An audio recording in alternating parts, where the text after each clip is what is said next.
نهاري قرآن املأ قلبي قرآن واسق حياتي قرآن. أعوذ بالله من الشيطان الرجيم بسم الله الرحمن الرحيم والصلاة والسلام على رسول الله.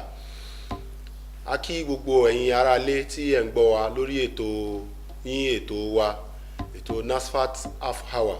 léyìí tí a fi ń dára wa ní ẹ̀kọ́ nínú oṣù Ramadan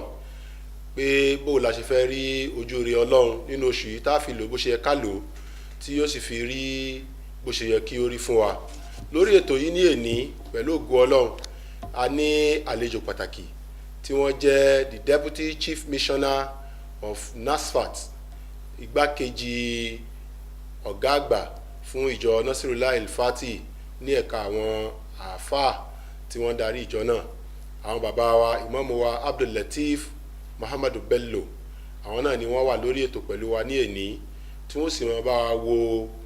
èyí tí ọ̀nà tí a lè fi rí ìyọ́nú Ọlọ́run, gbogbo àwọn ọ̀nà tí a lè fi rí ìyọ́nú Ọlọ́run nínú oṣù àpọ́nlé oṣù ìyọ́nú Ọlọ́run náà ni a wà yìí. Àwọn ọ̀nà wo wá la lè fi rí ìyọ́nú Ọlọ́run, eléyìí ni wọ́n máa yànnàná fún wa ní èní. Ìmáàmù wa Abdul Lateef Bello, a kí yín káàbọ̀ sórí ètò yìí. Assalamu alaikum wa rahmatullahi wa barakatuhu. Wa alaikum salam wa rahmatullahi wa barakatuhu. Alhamdulillah,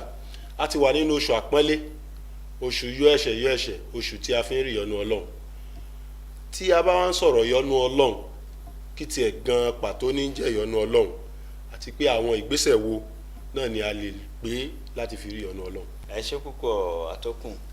a kú ọdún náà, a kú ìyẹ̀dún, alọ́mọ́sàájá ṣọ̀pọ̀lọpọ̀ Ramadan láyé. Ìyọ́nú Ọlọ́run òun náà ni ìdùnnú Ọlọ́run, ìdùnnú Ọlọ́run òun náà ni ìfẹ́ Ọlọ́run. Kí sì ní jẹ́ ìdùnnú, ìyọ́nú àti ìfẹ́ Ọlọ́run òun náà ni kí ẹ̀mí Ọlọ́run máa wà ní ara ẹ̀dá nípasẹ̀ pé kí ẹ̀dá máa ṣe ní tó mú Ọlọ́run, kẹ́dá máa ṣe ní tí Ọlọ́run ọba fẹ́, kí ẹ̀dá sì kúrò níbi tí Ọlọ́run ọba ò fẹ́ kó má ṣe. Kó ṣe pé tí ohun Ọlọ́run ni ẹ̀dá yàn láàyò ni ó máa hun òun náà, kó ṣe pé tí Ọlọ́run ọba fẹ́ ni ẹrú Ọlọ́run ó máa fẹ́ láti máa ṣe. Kódà ṣe pé ó kéré ó tóbi gbogbo nǹkan tí Ọlọ́run ọba kórìíra kí ẹ̀dá náà ó kórìíra rẹ̀. Èyí rèé tí Ànábì Muhammad fi máa ń ṣe àdúrà tó bá fẹ́ kírun. Kí a tó ká ọmọ yà bá Ànábì sọ fún wa, a máa ṣe àdúrà pé Allahumma ba'id bayni wa bayna khataayaya kama ba'adta bayna al-mashriqi wal-maghribi. Olúwa gbé mi kúrò níbi gbogbo ẹ̀ṣẹ̀ àti àṣìṣe àti ìdọ̀tí àbàwọ́n ẹ̀gbin gẹ́gẹ́ bí ìyọ̀ oòrùn bó ṣe jìnnà gédégédé sí ìwọ̀ oòrùn. Wa naqqini min khataayaya kama yunaqqa ath-thawbu al-abyadu min ad-danasi. Kó o sì fọ̀ mí mọ́ nigín bí ìgbà tá a fọ aṣọ àlàárì mọ́ nigín kúrò níbi ẹ̀gbin àti ìdọ̀tí. Waghsilni min khataayaya bil-ma'i wal-bardi wath-thalj. Olúwa wá fi omi fọ̀ mí, fi èèrì fọ̀ mí, tó fi yìnyín fọ̀ mí. Bí èèyàn bá ti mọ́ nigín tó máa kanga nípasẹ̀ pé ó ṣọ́ra kúrò níbi tọ́lọ̀ ní kó má ṣe, tí ó sì tẹra mọ́ tọ́lọ̀ ní kó má ṣe, dájúdájú inú Ọlọ́run ọba ó dùn sí, Ọlọ́run sì yọ́nú sí. Bí bàbá tọmọ gbọ́rọ̀ sí lẹ́nu, ó jí nígbà tó yẹ kó jí, ó lọ ilé ẹ̀kọ́ nígbà tó yẹ kó lọ ilé ẹ̀kọ́, ó lọ ilé ẹ̀kọ́ náà ó sì dánwò, ó pàṣẹ dáadáa, a sì máa wọlé nígbà tí ó yẹ kó wọlé. Tó bá tún délé lójoojúmọ́ ń sùn nígbà tó yẹ kó sùn lọ́sàn, ó ń ṣe iṣẹ́ àmúrelé rẹ̀ tá à ń pè ní homework, ó sì ń ṣe iṣẹ́ ilé. Jókòó mbẹ̀ ọmọ náà ṣe rí pé yóò tóbi bàbàrà lọ́dọ̀ ìyá àti bàbá, yóò jẹ́ ọmọ àmúyangàn, yóò sì jẹ́ ọmọ àmúwuyì ní àwùjọ. Báyìí náà ni Ọlọ́run náà máa ń fẹ́ kéèyàn ṣe, kí Ọlọ́run lè máa dùnnú sí yàn. Torí pé ilé ayé tá a wà yìí, Ọlọ́run ọba ò dá nítorí nǹkan kan ju pé ká máa ṣe tòun lọ. Wa ma khalaqtul jinna wal insa illa liya'buduni. Ẹ̀rí Ọlọ́run ò dá ẹ̀dá ju pé kí ẹ̀dá ó sin òun Ọlọ́run ọba lọ, kó sin Ọlọ́run. Kí sì ní sin Ọlọ́run, ó bẹ̀rẹ̀ látòrí ìgbàgbọ́, kí èèyàn gbà pé Ọlọ́run ọba ìkan ṣoṣo ni. La shahadatu an la ilaha illallah wa anna muhammadar rasulullah. Ọ̀kan nù ni. Bí èèyàn bá wà nínú ìnira, kó gbà pé la ilaha illallah. Kí nira má tì í láti lọ lè forí kanlẹ̀ fún nǹkan míì tó yàtọ̀ sọ́lọ́run, láti lọ ṣe ẹ̀sìn míì tó yàtọ̀ sí ẹ̀sìn la ilaha illallah. Bóyá àwọn máa ń pòwe kan fáwọn tí wọ́n mọ̀, wọ́n ní kèfèrí làáfi wọ́ ọmọ, ìmọ̀lẹ̀ làáfi wò, ìmọ̀lẹ̀ òun náà làáfi wọ́ ọmọ, ìmọ̀lẹ̀ òun náà làáfi wò. Bí èèyàn bá ṣe rí nǹkan orin náà tó nídùnnú náà, kọ́mọ́ fọ̀ tí ṣayẹyẹ, kọ́mọ́ fi aburú ṣe ayẹyẹ kọ́mọ́ ṣe à ń sọ olófò ṣayẹyẹ ọ̀kan náà ni kéèyàn nígbàgbọ́ pẹ̀lú Ọlọ́run ní inú òjò àti inú ẹ̀rùn wa anna Muhammadan Rasulullah kéèyàn sì gbàgbá níbi Muhammad òjíṣẹ́ Ọlọ́run ọba ni kọ́mọ́ lòun ń ṣe tọ́lọ́run òun ò ṣe tà níbi kọ́mọ́ ní tọ́lọ́run lòun fẹ́ràn òun ò fẹ́ràn ànábì because gbogbo ntọ́lọ́ ní a ṣe ànábì náà ní a ṣe gbogbo ntọ́lọ́ ní a má ṣe ànábì náà ní ká má ṣe lọ́lọ́run sọ pé in kuntum tuhibbuna Allaha fattabi'uni yuhbibkumullah tó bá ṣe pé ẹ fẹ́ràn èmi olúwa Ọlọ́run ọba yín ẹ fẹ́ràn olúwa tó dá yín fattabi'uni ẹ tẹ̀lé mi ànábì Muhammad náà torí pé ojú Ọlọ́run lójú ànábì etí Ọlọ́run létí ànábì ọwọ́ Ọlọ́run lọ́wọ́ ànábì ẹsẹ̀ Ọlọ́run lẹ́sẹ̀ ànábì Muhammad sallallahu alayhi wa sallam ànábì náà lọ́lọ́run ránṣẹ́ láti wá jíṣẹ́ fún wa èjì inú ni ẹ̀kẹta kéèyàn sì máa kírun déédéé kéèyàn máa kírun ọ̀tọ̀ ní ká kírun ọ̀tọ̀ ní kí á kírun ní àsìkò irun náà tó máa ń mọ̀ọ́yàn tó ṣe pé àwọn òórùn tí ó máa jáde lára yẹn ìmọ́lẹ̀ ni yóò máa jẹ́ tí yóò máa wọn Ọlọ́run ànábì fi ń sọ fún wa pé ẹ̀yin sàhábà ǹjẹ́ ẹ lè rí kéèyàn máa wẹ̀ lẹ́ẹ̀márùn lójúmọ́ ǹjẹ́ ẹ̀gbin àbàwọ́n àbí ìdọ̀tí kan yóò kù lára rẹ̀ bí wọ́n ní ká kù lára rẹ̀ rí ó ń ṣe Ọlọ́run tẹ́ ń wẹ̀ lẹ́ẹ̀márùn ànábì nínú nìyẹn o ẹni ó kí àsùbá tó ṣàlùwàlà ọ̀ká ìlà ó ṣàlùwàlà kó tó kí ọ̀ká sórí ó ṣàlùwàlà kó tó kí ọ̀kí magari ó ṣàlùwàlà kó tó kí ọ̀kí ìṣáì ó ṣàlùwàlà kó tó kí yóò máa kangakanga nínú ẹ̀ṣẹ̀ ni kò sáǹfààní fún láti lọ lè kọlu gbọ́ Ọlọ́run láàrin wákàtí kan sí wákàtí kejì ẹ̀wẹ̀ ẹ̀ṣẹ̀ téèyàn bá ṣẹ̀ láyìlá látàárọ̀ títí di àkókò ìrun zuhuri Ọlọ́run ó fò yóò gbà gbogbo ẹ̀ Ọlọ́run ó gbàgbé gbogbo ẹ̀ ẹ̀ṣẹ̀ tó bá tún ṣẹ̀ lálàásárì bó bá ti kí láti àyílà dà lásárì Ọlọ́run tún gbàgbé gbogbo ẹ̀ ẹ̀wẹ̀ bẹ́ẹ̀yàn bá tiẹ̀ wọ́n ń kírun àmọ́ wàá mú yàn ṣe dáadáa sí ènìyàn yóò máa ṣe dáadáa sọ́lọ́run yóò máa ṣe dáadáa sí ènìyàn yóò sì máa ṣe dáadáa sí ara rẹ̀ torí pé nǹkan kan ń bẹ tó lágbára nínú Ọlọ́run ní inna salata tanha anil fahsha'i wal munkar wa la dhikrullahi akbar wallahu ya'lamu ma tasna'un inna salata irun tẹ́rí yẹn o tanha anil fahsha'i wal munkar a máa jẹ́ kí ìwà tí yóò da ìwà òbílẹ̀ jẹ́ ìwà àbùtùlù ìwà àpànìyàn ìwà òfófó ìwà èké kówó ìkórìíra rẹ̀ pọ̀ sí ní lẹ́mìí èyí ò wá jìnà sí èyí nílé ṣe gbogbo nǹkan àwọn àbàjẹ́ pálapàla èyí ò jìnà sí èyí mà wá ṣe dáadáa wala dhikrullahi akbar ẹnu ìrántí Ọlọ́run tí ìrántí Ọlọ́run ọba náà ní sì máa mú kọ́lọ́run náà máa rántí yẹn kó sì máa fẹ́ràn yẹn àti bẹ́ẹ̀ bẹ́ẹ̀ lọ láwọn iṣẹ́ ìwà táyẹn máa ń wù láti rí ọ̀nà Ọlọ́run ọba ọlọ́mọṣáyọ̀ ló sì gbogbo wa.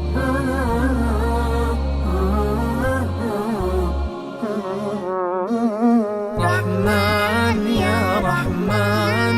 ساعدني يا رحمن اشرح صدري قرآن املأ قلبي قرآن واسق حياتي قرآن. bàbá wa ẹ ṣeun púpọ̀ ẹ ti ṣàlàyé àwọn ìgbésẹ̀ tí a lè gbé ẹ ti sọ bíi mélòó kan fún wa ń bẹ̀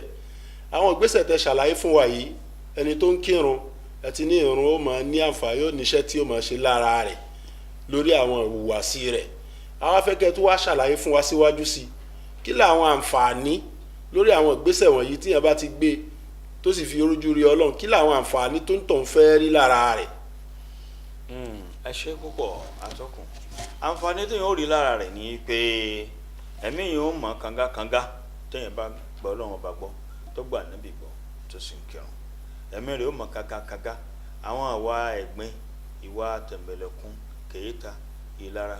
àbòsí inúnibíni àti àìfẹ́ràn ọmọlàkejì ẹlẹ́sìn mẹ̀sìn ẹlẹ́yàmẹ̀yà gbogbo wa ní yóò kúrò ní ọkàn rẹ̀ yóò mọ̀ wá hùwà òdodo yóò mọ̀ hùwà tó mọ́ torí pé Ọlọ́run bá Nábì Ibrahim sọ̀rọ̀ alayhi salatu wa salam òní wa man ahsanu dinan mimman aslama wajhahu ilallahi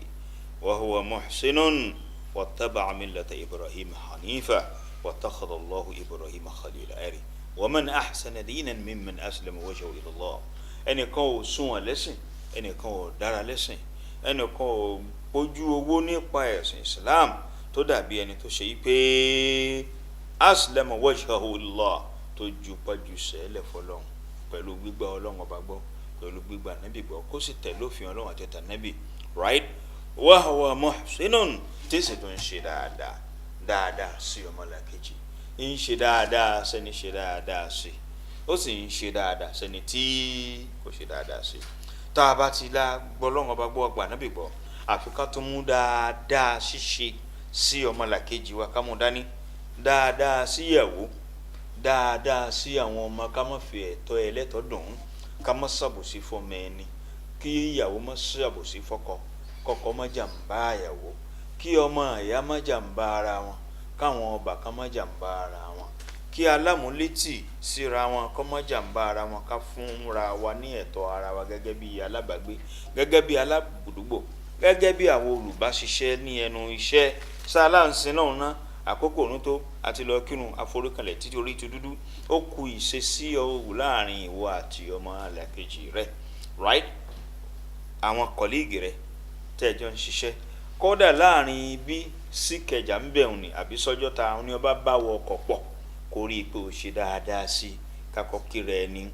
kí dúkìá yẹn bọ́lẹ̀ ká bá a mú un, ká fúnni nímọ̀ràn tó dáa láàrin ibi Sọ́jọ́ta ń bẹ̀rù ni àbí èèyàn tiẹ̀ wá gun bàálù àbó ń tẹ àǹtí ti àtẹ̀kọ́ ilé Ìbàdàn àbí lọ́ọ̀lọ́rin, gbogbo ohun tí ń bá ń pààyàn pẹ̀lú ọmọlàkejì rẹ̀ pọ̀, ká rí i pé dáadáa la fi ń ṣe. kéèyàn jó ṣiṣẹ́ ìjọba kó má jàǹbá ìjọba torí wọ́n ń sanwó oṣù fún, kó má jàǹbá kọ́pìnì torí ń gbowó oṣù, kí èèyàn sì jẹ́ olóṣèlú kó má kó owó òlu jẹ, kó má kó owó ọsibítù jẹ, kó má kó owó tán ní àfiṣe títì jẹ, torí pé bí ènìyàn bá ń ṣe aburú sí ẹ̀dá ẹgbẹ́ rẹ̀, tínú ẹ̀dá ẹgbẹ́ rẹ̀ fi ń bàjẹ́, inú Ọlọ́run ọba náà máa bàjẹ́. tí ọ̀rọ̀ èèyàn bá ń hu àwọn ìwà kan tí ó ṣe àkóbá fún ìṣẹ̀mí ayé ọmọlàkejì, Ọlọ́run tó dáwọ́ náà ló dá ẹni tó gbégbèsè kan tó kó ìpalára bá gbèsè ayé rẹ̀. Ọlọ́run ọba ò ní fẹ́ràn olúwa rẹ̀, torí pé gbogbo nǹkan tọ́lọ́run ọba dá lọ́lọ́run ọba fẹ́ràn, àmọ́ dá gbogbo nǹkan nítorí ọmọ Ádámà. Ó dá ilẹ̀, ó dá omi, ó dá àwọn ẹranko, ó dá ẹja nítorí ọmọ Ádámà. Ó wá dá ọpọlọ tá a fi lè gbogbo nǹkan yìí, tí ń túmọ̀ sí pé nínú tọ́lọ́run ọba dá wa laqad karramna bani Adam wa hamalnahum fil barri wal bahr.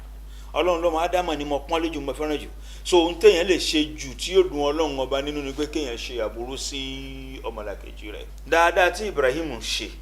sí Ọlọ́run ọba rẹ̀ nípa gbígbà gbọ́, gbogbo àná la mọ̀ tán jọ́ tó rúṣù pátá Ọlọ́run kọ́ yìí, ó rọrùn Ọlọ́run kọ́ yìí, ó rí omi Ọlọ́run kọ́ yìí, tó fi wá discover Ọlọ́run ọba la ilaha illallah fúnra ọba tí ó sì kà tóun. bó ti wá gbọ́lọ́run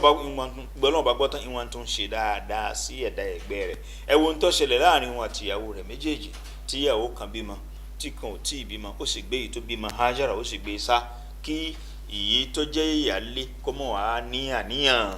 burúkú sí. ẹ wo búrò tó play láàrin òní, ó ṣe dáadáa sí ìyálé, ó ṣe dáadáa sí ìyàwó. Ọlọ́run wá ní wattakhadha Allahu Ibrahima khalila, mo wá fi Ibrahim sẹ́yìn ju èmi Ọlọ́run, mo fi ṣe ààyò mi, mo fi ṣe olólùfẹ́ mi, torí pé kí ni o, ó ṣe dáadáa sí mi Ọlọ́run nípa gbígbà mi gbọ́n sí mi, ó tún wá ń ṣe dáadáa sí àwọn ẹ̀dá ẹgbẹ́ rẹ̀. ẹni kówó ìjọba jẹ tí hospital fi wó, owó tán nìkan fi kọ́ hospital ó kó jẹ,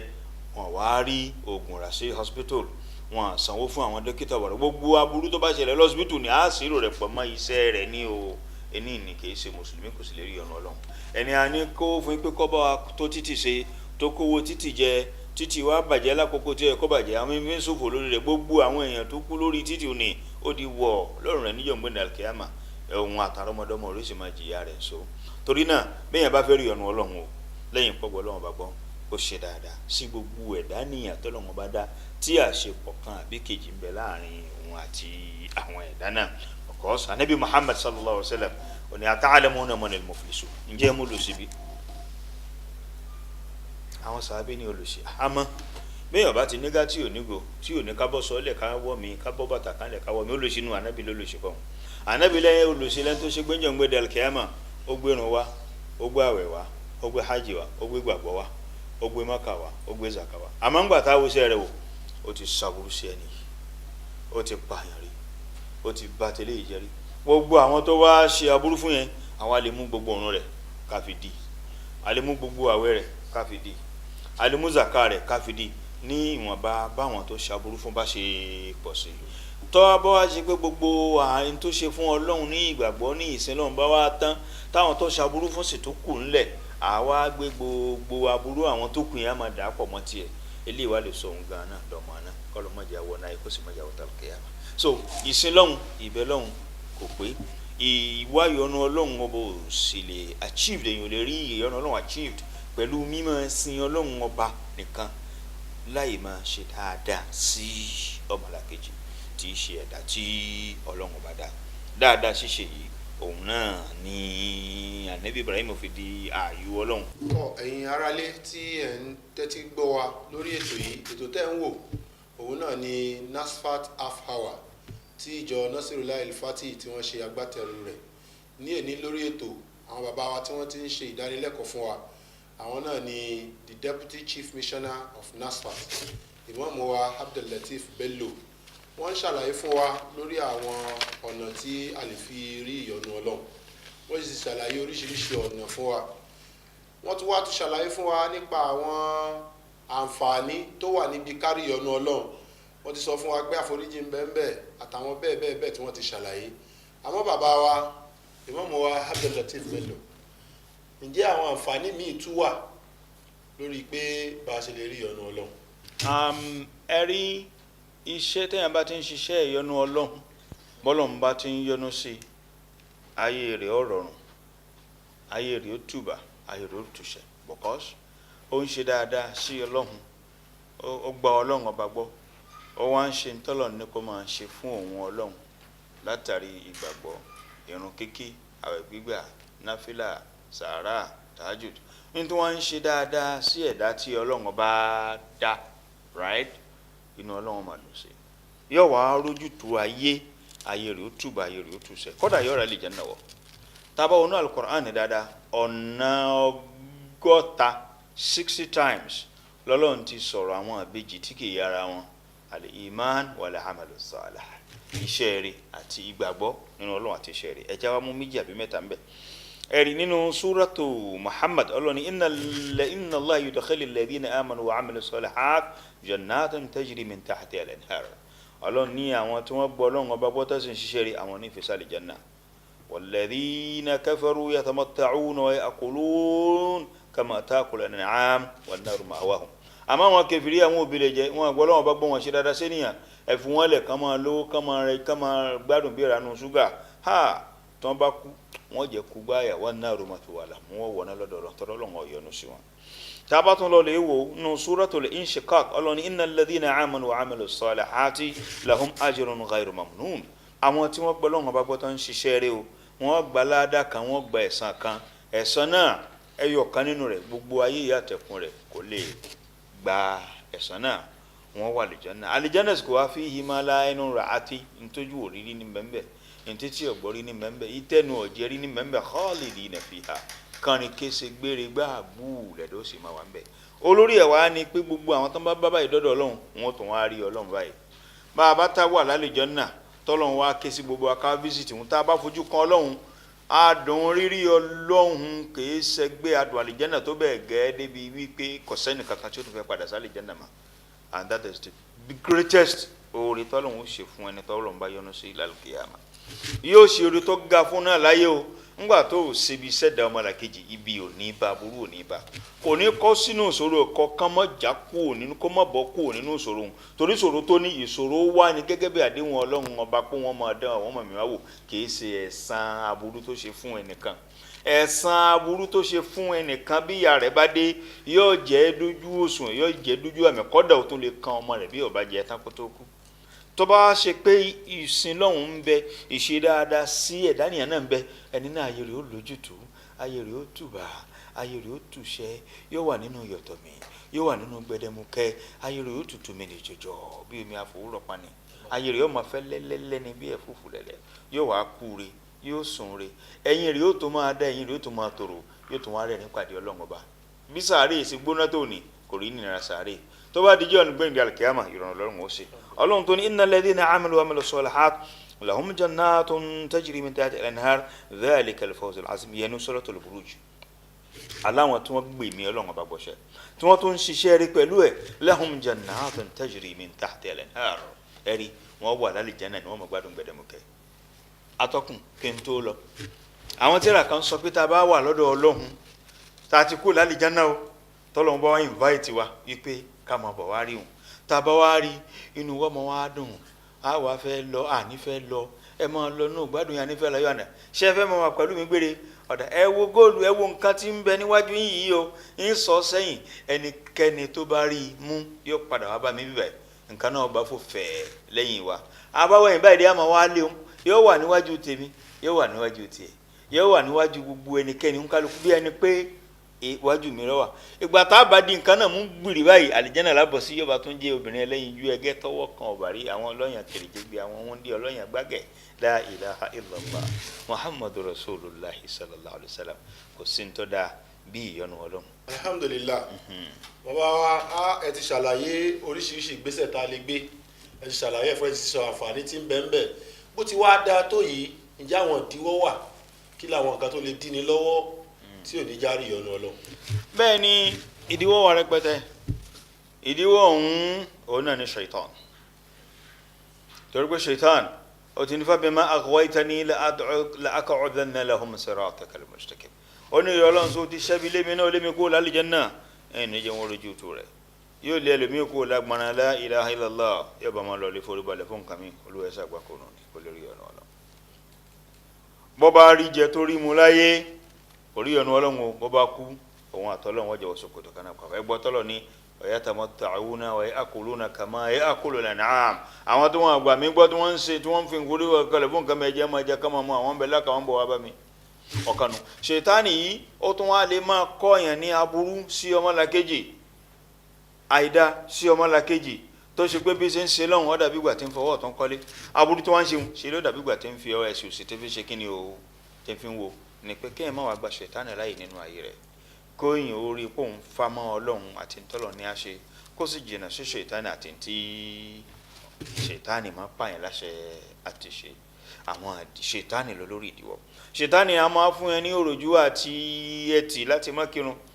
ṣètánì kan ní kíní tẹ́ ń wò yìí fóònù yìí ó ti gba ọlọ́run lọ́wọ́ ẹlòmíì ó ti gba oore ṣíṣe lọ́wọ́ ẹlòmíì ó ti gba dáadáa lọ́wọ́ ẹlòmíì ẹlòmíì ìdí fóònù ẹlòmíì ó wà àárọ̀ ọ̀sán alẹ́ kọ́dà ó ti dẹ́mi ẹlòmíì lógbòdò ṣètánì tún tẹ̀lé wa káàkiri fóònù yìí náà jẹ́ ká kẹ́yìn ó tẹ fóònù kó máa wo òwò ní òhò lórí rẹ̀ kó máa wo àwọn kọ́bùlọ́wọ́ nú àwọn sáìtì tí ó máa kọ́ ní nǹkan kí nǹkan lórí rẹ̀ eléyìí náà aburú ni gbogbo aburú tó ti jìnnà sí wa fóònù ti sún mọ́ wa íńtánẹ́ẹ̀tì ti sún mọ́ wa àfikọ́ ló ń gbé àlékè rẹ̀ àwọn dáadáa míì náà tó wá jìnnà sí wa o ẹ wò nísìn gbogbo ohun tí mo wò nísìn mo rọ orí íńtánẹ́ẹ̀tì náà láti ká ó sì gbé jáde gbogbo àdìsí ànábì mbẹ́mbẹ́ gbogbo kùránì ànábì mbẹ́mbẹ́ ká sọ́ra ká má máa gbọ́ aburú lórí fóònù wa ká má wò lórí tẹlifíṣàn wa ká sì má gbọ́ aburú lọ́dọ̀ wọn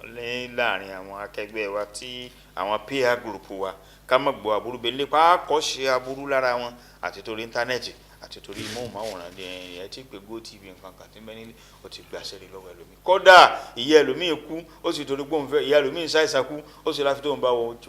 Chelsea kẹ́ni katan ìyá sì fi gbẹ́mìí mi ẹni ó ṣe bẹ́ẹ̀ ọmọ ó sì bẹ́ẹ̀ fòun náà. bàbá wa ẹ ṣeun púpọ̀ lórí agbọ́nrin ètò tá a wá ń bá lọ yìí ǹjẹ́ ó ṣeé ṣe kéèyàn ó mọ̀ tọ́lọ̀ ń bá yọnu sóhun. èèyàn mọ̀ torí pé ntẹ́yìn ó sì fi mọ̀ òun náà ní ọpọlọ àti yankali tọ́lọ̀ ń fún wa right àti ẹ̀rí tí conscience mọ́ wọn bẹ́ẹ̀ ẹni ṣe dáadáa ó mọ̀ pé òun ń ṣe dáadáa ẹni tí ń ṣe àìdá ó mọ̀ pé àìdá ni òun ń ṣe ẹni ń mutí ó mọ̀ pé tí ọ̀dà ẹni ń ṣàgbèrè ó mọ̀ pé àgbèrè ọ̀dà ẹni ń jalè ó mọ̀ pé olè jíjẹ ọ̀dà torí tẹ bá bí ẹni tí ń jí owó olówó kó wípé ọ̀là bó ṣe jí owó ìjọba kó yìí ọlọ́run jí owó jí kó lọ́wọ́ wọn náà onísàmì ẹbí pé àwọn tí ń jí owó kó ìjọba fẹ́ gbà lọ́wọ́ wọn padà náà fífẹ́ hàn ìjọba lè mọ̀ nísìnyí wọn fẹ́ jẹ́ kí ìjọba Buhari olójútu ti ń ṣe ẹni tí ń sa aburú mọ̀ pé òun aburú lòun ṣe ẹni tí sì ń ṣe dáadáa náà mọ̀ pé dáadáa lòun ṣe ẹni tí ń ṣe dáadáa dàbí ẹni ó yó ikùn ọ̀dọ̀ rẹ̀ ní ikùn wà ọmọ pé òun yó ẹni tẹ́bi sì ń pa dàbí ẹni tí ń sa aburú ẹni bí ń pa náà ọ̀dọ̀ rẹ̀ ní ikùn wà ọ̀sẹ̀ tí ń ṣe dáadáa tí ò ní mọ̀ pé dáadáa lòun ṣe kò sí ẹni tí yóò máa ṣàìdá tí ó ní máa pẹ́ ẹ̀dá ló ń ṣe. alhamdulilayi rabbil alamin gbogbo ẹ̀yin tẹ́ ń wò wá lé nínú oṣù Ramadan lórí ètò tí a wà náà yìí ètò NASFAT half hour lónìí à ń yẹ àwọn ọ̀nà tí a lè gbà fi rí ìyọ́nú Ọlọ́run àwọn bàbá wa the deputy chief missioner of NASFAT bàbá wa igbákejì ìmáàmù àgbà fún ìjọ Nasirullah Ilfati ìmáàmù wa Abdul Latif Bello àwọn náà ni wọ́n ti ń dá wa lẹ́kọ̀ọ́ ní orí rẹ̀ bàbá wa ẹ ti ṣàlàyé púpọ̀ fún wa nínú oṣù albarka láwà yìí oṣù Ramadan oṣù tá a fi máa wá ìyọ́nú Ọlọ́run ẹ dákun ẹ gbà wá nímọ̀ràn àti gbogbo àwọn tí wọ́n ń gbọ́ wa ń lé àwọn ń tá a lè ṣe tá a fi rí ìyọ́nú Ọlọ́run nínú oṣù yìí. ẹ̀ṣẹ́ oṣù ìyọ́nú Ọlọ́run náà la wà yìí, òun náà ni Ànábì fi sọ yìí ni wọ́n fi ń pè oṣù yìí ní oṣù yọ ẹ̀ṣẹ̀. oṣù yìí tẹ́bi bá wọnú dáadáa a máa jẹ́ kí ara ó fúyẹ́, èyàn ó rí ara gbé fẹ́, yóò sì jẹ́ kí ọkàn náà ó fúyẹ́, kò ní wúwo tìrì kòkò mọ́ láti lè máa kírun déédéé. bá a bá ti ń kírun déédéé nínú àwẹ̀ yìí, àìkírun déédéé tàtẹ̀yìnwá Ọlọ́run forí ẹ̀jìn wa pẹ̀lú òpinnu wípé bá àwẹ̀ bá tán o wọ́n tẹ̀síwájú láti máa kírun déédéé. gbogbo aburú tá à ń fojú ṣe, ojú ó kú rẹpẹ̀ kò ní lè débẹ̀ mọ́, ẹsẹ̀ ó kú rẹpẹ̀ kò ní lè débẹ̀ mọ́, àmọ́ wọn á fẹsẹ̀ rìn lọ sí mọ́ṣáláṣí. gbogbo ìtọrẹ àánú téèyàn ò ti ṣe before Ramadan yóò máa ṣe nígbà Ramadan. gbogbo jíjí dèdè lóru téèyàn ò ti ṣe before Ramadan yóò kí á sámú. tó bá di ashratul akhira tó sì bá di mẹ́wàá kan yìí, ẹni tí ó ṣe ìtìkáàfù ó ṣe ìtìkáàfù, ẹni tí ó ṣe ìtìkáàfù yóò máa bá wọn yẹn náfìlà lóru ní àdúgbò. gbogbo àwọn kan wọ̀nyí náà ni ó jẹ́ kárí ojú rí Ọlọ́run. bàbá wa the deputy chief missioner ni wọ́n ti dá wa lẹ́kọ̀ọ́ lórí ọ̀nà tá a gbégbà tá a fi rojú rí Ọlọ́run nínú oṣù Ramadan tá a wà yìí. jẹ́ ká gbìyànjú ká tẹra mọ́ Ọlọ́run kó dákun kó má ṣàjẹ́ kí a rojú rí rẹ̀ kó sì ṣe wá lẹ́ni tó ti yọ́nú sí. ètò tẹ́ ń wò ó náà ní NASFAT half hour tó ṣe pé ìjọ Nasirullah El-Fatih àwọn náà ni wọ́n ṣe agbátẹrù rẹ̀. bàbá wa ẹ ṣàdúrà fún wa. àdúrà tá a ṣe náà ni pé Ọlọ́run foríjìn wa, Ọlọ́run yọ́nú sí wa, Ọlọ́run ṣàánú wa. ìwà foríjìn ìwà yọ́nú Ọlọ́run mọ́sàájà lè máa ṣe. Ọlọ́run má jẹ́ atẹ́, má jẹ́ atí, má jẹ́ sàgbákò,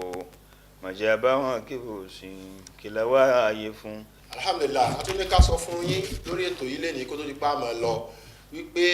wáàsí ọdọọdún tí ìjọ Nasirullah El-Fatih tí wọ́n máa ṣe eléyìí náà yóò tún wáyé ní ọdún yìí ní on the 19th ọjọ́ 19 nínú oṣù tá a wà nù ẹ̀ yìí ní NASFAT Islamic Center àṣeṣe along Lagos Ibadan Express Road. ní ọdún yìí àwọn olùdánilẹ́kọ̀ọ́ méjì tí a ń retí, àkọ́kọ́ ní wọn náà ni Barrister Suleiman Lanre Ìpínmisọ̀ tí wọ́n jẹ́ former director general fún NDLEA.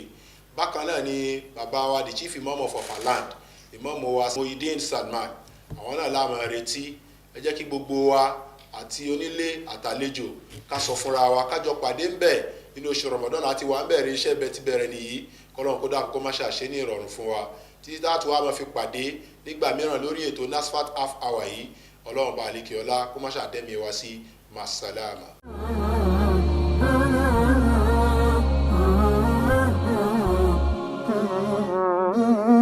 رحمن يا رحمن ساعدني يا رحمن اشرح صدري قرآن املأ قلبي قرآن واسق حياتي قرآن